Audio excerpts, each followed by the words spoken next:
Hello, friends, and welcome to Believe in the Dallas Cowboys, presented by our friends at Bet Online. We're going to get you ready for Cowboys-Chargers, Kellen Moore revenge game, Mike McCarthy redemption game. It's personal. It is personal. They went and made it personal. Bet Online's your number one information source for all your sports wagering info with all the up-to-the-minute stats, news, scores, matchup breakdowns, latest game odds, spreads, totals from NFL and college football right there at your fingertips with BetOnline's real-time updates on stats, news, and odds from week one all the way through the CFP and the Super Bowl. BetOnline gives you the best access to the best football promotions and contests available anywhere online. Check them out. Website, or use your mobile device to get in on the action. Use our promo code BELIEVE, BLEAV, 50% welcome bonus on your first deposit. It's Bet Online, where the game begins. I'm Jeff Cavanaugh. Hi, everybody. That's Jesse Holley, former Cowboys wide receiver. How are you, Jess? I'm good, man. I'm good. Bet Online. That's the way to go. Yeah, I'm not going to this week. It's not on this game in particular. Here's an interesting stat, right? It's kind of a broken stat because I know it's a stat. I'm just my numbers may be off a hair or two. So don't go to Bet Online and bet on this stat. But teams in the last season and a half, after they played the San Francisco 49ers, are like 1-23. Because they beat you up. Cowboys had 17 guys on the injury report. The only team that's won after they've lost to the Niners, after they played the Niners the next week have been the Pittsburgh Steelers. Now, the Cowboys have not lost back-to-back games in, I think, like 2 seasons. So the immovable force beats the immovable object, whatever that saying goes. This will be another one. I hope the Cowboys realize when they get on the plane and head over to California that this is personal. The fighting Kellen Moores will take this game. You saw what happened last week with the Jets and Denver, right? It was a personal game. They were doing it for the Gipper. They were doing it for Nathaniel Hackett. Robert Saleh gave one game ball away at the end of that game. Was to Nathaniel Hackett for beating the Denver Broncos after Sean Payton said he did the worst coaching job he's ever seen in his life. So I don't know if we didn't fire Kellen Moore. We kind of just ushered him out of here, kind of thing. He might feel some kind of way. But I hope the Cowboys realize that this game is going to be personal. Don't tell me after the game is personal now, but know before the game that it's going to be personal. I don't understand the bulletin board stuff, really, a lot of times. Because, and this isn't bulletin board, because it's not like the Cowboys are going to be talking this week or weekend like, that Kellen Moore's a dumbass, and we're going to beat him. But, Bryce Harper screwed up in game 2 of a playoff series. And then the Braves shortstop was like, that a boy Harper in his own locker room. And then Bryce Harper the next day hits 2 home runs and stares him down. And I'm like, well, what were you going to do if somebody didn't talk crap about you? You weren't going to try as hard to hit the baseball that the pitcher was throwing? Now, what is Kellen Moore going to do differently because he wants revenge? Call a better game? Call the game every week the best you can. Listen, you know that in your core and your time at Allen High School, there were certain games, every game you wanted to play well in, every game you wanted to win. For me, it was Hillside High School.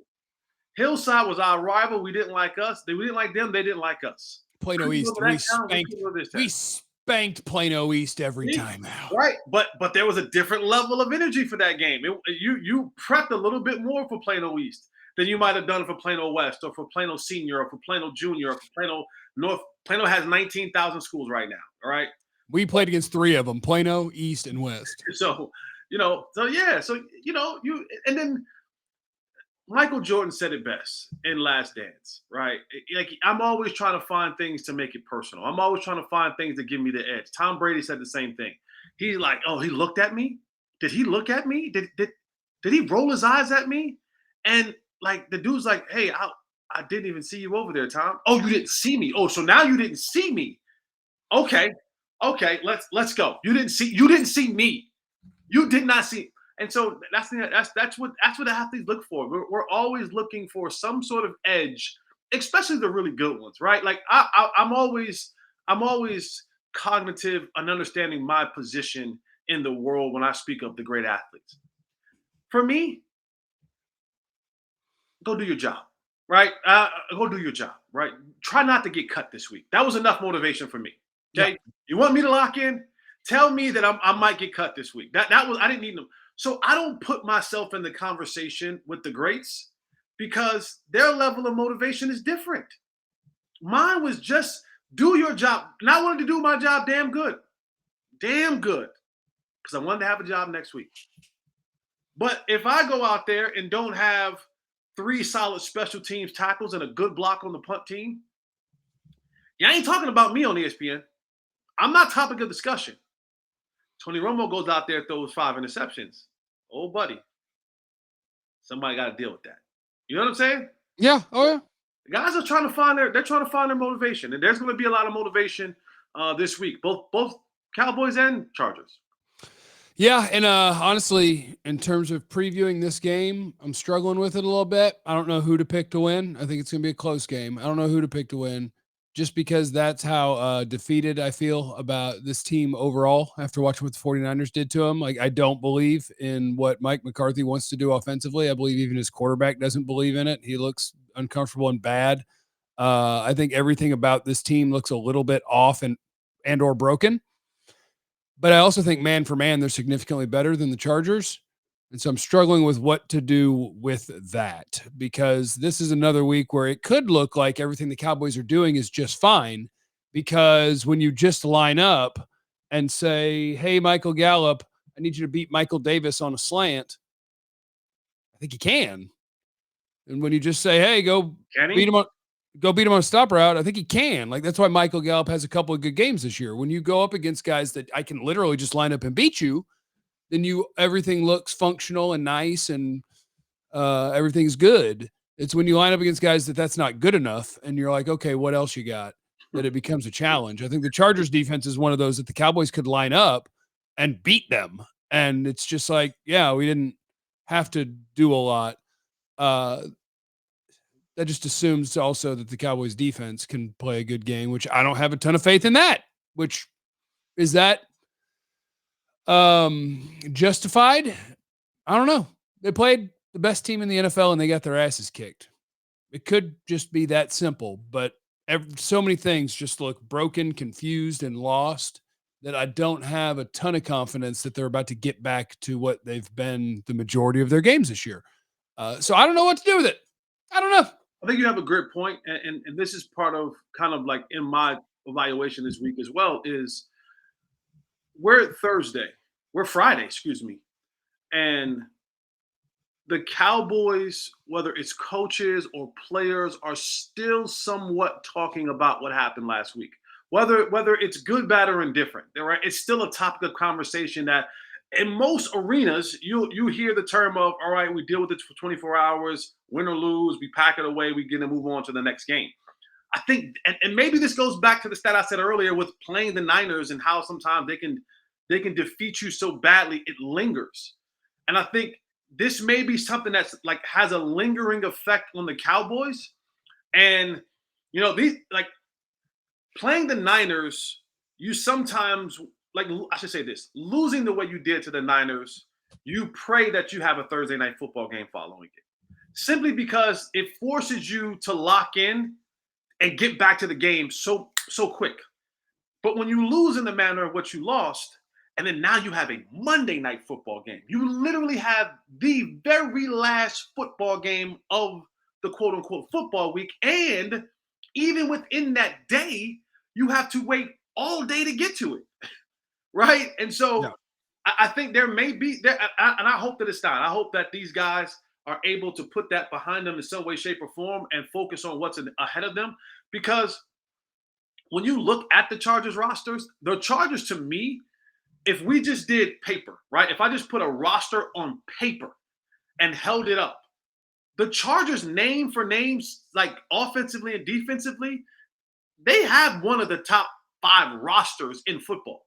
When you look at they have the prototypical quarterback, right? Depending on how you want to feel about him, Keenan Allen to me is still a decent wide receiver. He's one of the best in my opinion, at releasing and running routes in the league. You have a left tackle. Mhm. You have a running back in Austin Eckler who can give you fits. You have 2 decent tight ends. You have, 6'3", 6'4" receivers in the garage. Just keep coming at you. Then defensively, you got Nick Bosa, you got Khalil Mack, you got Asante Samuel Jr., you got Derwin James, you got Kenneth Murray. Eric Kendricks. You have players on this roster when you look it up and down. You got Dicker the kicker. All right, Dicker the kicker. When you look at it just player for player on this roster, you go, wow. And this is why Staley's gotten so much flack, because it's like, dog, you got players, and you have a quarterback. Like, you have 6'5", long hair, strong arm, can make all the throws, athletic, physical, 230 pounds, not hard to bring. Not easy to bring. If you had to build a quarterback, he most likely, in some way, shape, or form, wouldn't look like Justin Herbert. Like, if you were just building a prototypical one. And he has all the attributes to have, or he should have, or should be talked about as one of the best quarterbacks in the league when you talk about just the pure talent. Yeah. Yet still, they come up short. So when you look at, like, and that's the thing, that at some point in time, rosters come together, even if it's just for a game. They come together and they work. That's my fear, is that this thing, when the Cowboys come to town, all of a sudden, all the things in their world begins to work right. So. Yeah, and it could. I guess I just look at it like, if you wanted to go like 6 to 8 names deep, I think the Chargers stack up, and you might even like them better than the Cowboys. But I just think if you go look at, say, their offensive line as a whole, their defensive line as a whole, their cornerback group as a whole, groups that are really important to winning at football games, I don't think it's very close. Like, I think their interior defensive line is not good. I think everybody outside of Rashawn Slater on their offensive line isn't great. And some of them are not good.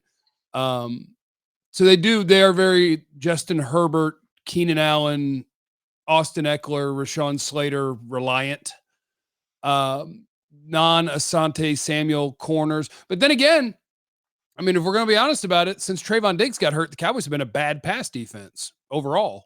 They've been bad at it.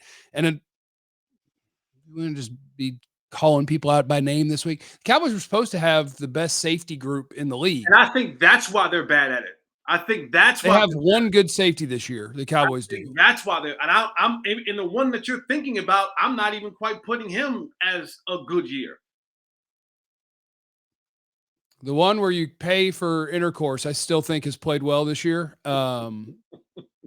But both the guys who are now fairly well compensated ain't playing so good. The guys who are wearing single-digit numbers out there, yeah, they ain't doing so hot so far this year. Yeah. So the Cowboys are in a weird spot. It all looked real good, and then it looks real bad, then it looks real good, then it looks real bad, and then you start going through and looking at everybody individually, and it's still a good team. It's still a good roster. They could absolutely beat the Chargers by double digits. But I don't know if this is my thing this week and it's for Mike McCarthy and it's for Jerry Jones, I guess. Are you smart enough to beat the Chargers by double digits? Because your way to doing that is to do nothing that you say you want to do. Because you say you care about, we want to play to our defense and possess the ball and run the ball, and we want to do all of those different things. Well, against the Chargers, that'll get you 4 yards a carry. And you might get first downs. You might punt the ball away, and it'll give the ball to them a bunch on purpose to protect your defense because you don't want to turn the ball over. And their offense has been better at moving the ball down the field in chunks and scoring touchdowns than your offense. So the way to beating the Chargers would be to say my roster is better than yours. And if I'm willing to throw it around, I can outscore you. But they're telling us they don't want to. Yeah. So this week's question is, are you stupid? And I shouldn't say that because it's really mean. And like that's been happening on TV lately where guys are doing that stuff. And it's like, that's really over the top and like a personal attack. Do you understand the way the current NFL works? And are you willing to do what that is in order to win football games? Or are you outdated by a decade or two in what you think is going to win you football games? And if so, you're about to lose to the Chargers. And here's the thing that I think people as a whole need to. I don't need to understand, but kind of just need to know and understand. Basically, when it comes to coaches, like we put a lot of arrogance on players, overconfidence on players, diva-ness on players, rightfully so. I do believe in order to play at this level, in any level, to do anything great in life, you have to have a level of confidence in yourself that may supersede anything that anyone else believes in. And it may lead it to being a little bit arrogant, but not an arrogance that's deplorable, but an arrogance that goes, you know what? Yes, I am. I'm a damn good sports journalist, or I'm a damn good author, or I'm a damn good whatever it is that you are in life. There needs to be a level of arrogance to that. But the thing I think people fail to realize is when it comes to coaching, those are some stubborn SOBs. Oh, I mean, offensive coordinators, defensive coordinators. These guys get. I mean, Mike McCarthy's been in the NFL for 30 plus years. And he has been an OC. He's been a quarterback coach. He's been a head coach who led his team to the Super Bowl, who've had multiple successful seasons in his career. So you get to a point in time, especially in your older age, where you get a little bit stubborn, get a little bit cantankerous, and you just are so set in your ways. You are so set in your ways, and I don't care how much, and I'm a freaky Mike fan. I don't care how much you tell me what you watch film in the garage. At the end of the day, when you get into these games, you always revert back to the things that are most comfortable to you. When it comes to fight or flight, what you're most comfortable in doing is what comes out. And I think Mike at times, because they just hire the guy in the offseason who's supposed to be this world-renowned analytics guy. They hired 2 or 3. They hired some really good data people this offseason. Yes. Right. So if the data people are saying to do X, Y, and Z, or take more shots, or do this, or stretch the ball down the football field, or run on these, whatever it is, it doesn't seem like that information that you're getting is kind of filtering its way through to the things that you're calling on the football field. Now, it's easy when you're up and your defense gives you 14-point lead, but there's going to come a point in time where offensively you're going to run to a place where you now have to be the driving force of this team getting a victory. Now, if you're trying to protect Dak Prescott from what he did last year, then I think that's a bad move.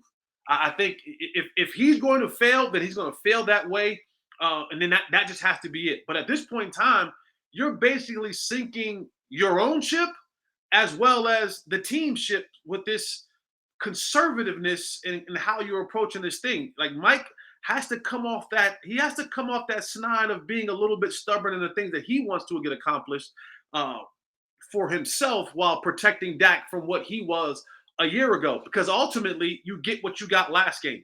You get that your stuff's not working, and then you get the fact that now when he has to go play YOLO ball and they've already figured you out, and you have to play with one hand behind your back, you get the turnovers anyway. So there has to be this. You can't be at one of the extremes. You can't be 15 interceptions, and you can't be 1999 offense. You have to find a sweet spot in the middle where this thing works both analytically, both your foundational way, using the assets that you have on this football team, your quarterback, your running back, your receivers, your tight ends, all of it, and make it work in a way that this thing is successful. Because this team, I'm telling you, Jeffrey Cavanaugh, this team is bubbling on the edge of implosion and disaster. It's happening. I'm telling you, a loss Monday night, bad enough.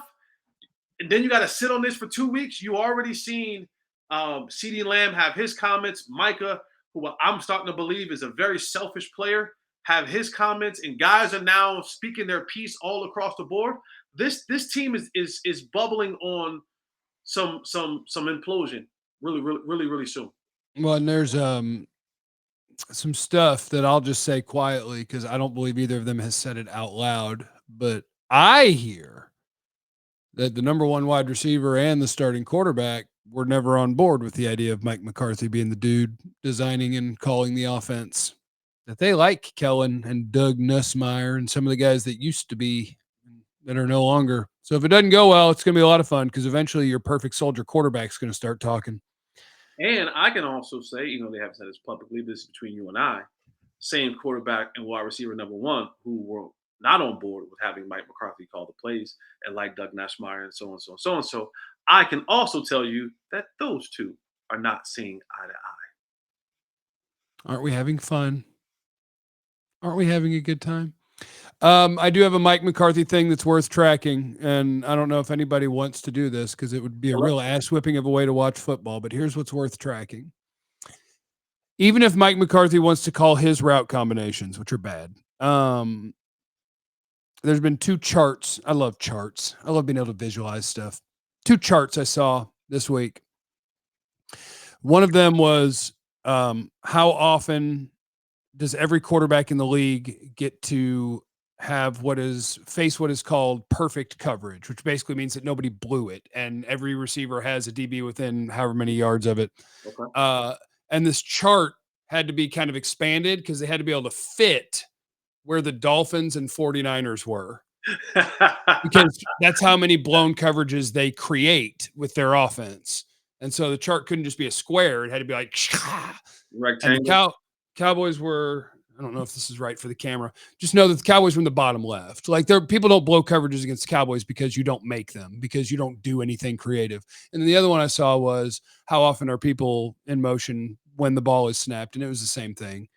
Over in the good side, hello Dolphins, hello 49ers, hello Chiefs, hello Sean McVay's Rams, hello Matt LaFleur's Packers, all the young smart people. And then at the bottom left was the Dallas Cowboys. If you don't notice that people are open sometimes, and if it seems very static that the Cowboys are standing around before the ball is snapped, then Mike McCarthy doesn't know what he's doing. Because that is the bare minimum in the NFL. Yeah. That's done. That is an established rule. If you would like to make the other team blow a coverage, if you would like to gain more yards, make people move before the snap so you can get clues what they're doing and maybe out leverage somebody and maybe trick somebody. And oh my God, I was going that way. I snapped the ball and I went back this way and you were in man, you were going that way. You're screwed. You got to get through 9 different people. It's so effing basic that if you're not doing it, it's malpractice. And he did it last week and it worked. When you touchdown, interpret an emotion and he out leveraged the dude. Like, yes, like it works. And they couldn't press him. They took a good athlete and you said, you can't press me because I'm in motion and I'm motioning behind 2 dudes in a bunch. So you have to back up. I get a clean release. It's not hard. Yeah, it's not. And I've said this before. I said, steal, like not STEELE, not him, but steal, like literally kleptomaniac, like be sticky fingers, like, do that. This is a league where everyone does it. Stealing is actually okay. It's not like stealing plays and stealing signs. I shouldn't say stealing signs. Baseball is happening. Shout out to the Rangers. I know that we're going to leave the Cowboys, but shout out to the Rangers. Steal. Just steal. Like literally, you got beat with a play in the Niners game last week that Kyle Shanahan stole literally 5 hours before the game was played. Like he stole it from Detroit and ran it on you. The same exact play, 5 hours before. Like the merchandise was so hot, it was still hot. He didn't even get the magnifying clipper thing off of it, the gray thing that he had to put in the thing and pull. He didn't get that off. Mm-hmm. The ink thing, he stole it. It's okay, steal. If you don't have it in your own. What is the thing that you're talking about? AI. Generate the AI. Generate the chat GPT, whatever that thing is called now. It's just steal. It is okay in this league to be a thief. Steal plays, steal emotions, steal concepts, steal ideas, steal a player or two if you feel like it. But just steal to make your team better. Steal a football game. And Terrence Steele, good luck. Khalil Mack and Joey Bosa are pretty good. So yes, there you go. Believe in the Dallas Cowboys. Okay. Cowboys are a 2.5-point favorite. Vegas knows what they're doing. They're not stupid. I'll just say they're wrong. Chargers 27, Cowboys 24. Ooh. You've been a bad pass defense since Diggs got hurt. I don't believe in what you're doing offensively. I don't believe you'll see a bunch of motions and shifts. I do think it's possible you just line up man for man and beat them, but I will go with the offense that I believe in more, and that would be Kellen Moore, Justin Herbert, and the Chargers. I, too, am picking the Chargers to win this game. I think there's a ton of hangover from last week. It was a mass unit injury ward yesterday. You can tell that those guys, even they were getting veteran rest for days, they took a beating in that game last week. I think they're licking their wounds one more week, and I'm taking the Chargers 27-19. Oh, 19. That's disrespectful. All right, well, that'll do it. The Cowboys, he'll get an opportunity to showcase that. Shout out to Brendan Aubrey. This presentation has been brought to you by our friends at Bet Online. He's Jesse Holley, former Cowboys wide receiver. Check out Unfiltered with Jesse Holley as well. Give that a Google. Yes, and I'm Jeff Kavanaugh of 97.1 The Freak. This is Believe in the Dallas Cowboys, which clearly we don't. But maybe we will next week if they earn it. Remember, they had a bye next week. We will believe. I'll believe in them a lot next week. They're going to dominate next week. Remember, you have no idea what anyone's going through, so be cool to everyone. We love you. Be easy. Eliminate the contingencies.